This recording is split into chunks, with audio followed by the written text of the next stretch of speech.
ఒకటి రెండు మూడు నాలుగుకు అర్థమేమిటో చెప్పనా? చెప్పుకో, త్వరగా చెప్పుకో.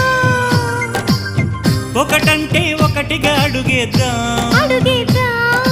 రెండంటే రెండు గుండెలను ముడిపెడదాం, మూడంటే మూడు ముళ్ళేసి ఆ తర్వాత నాలుగు కాలాల పాటు కలిసుందాం.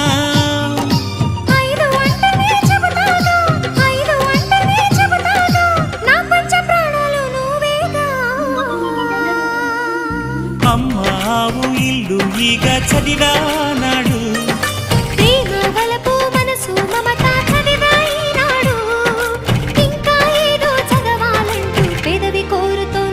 భలేగా కొత్త చదువు చదువు, ఇలా నా ముద్దు కవిత చదువు, చెలి మురిపాల కథలు చదువు.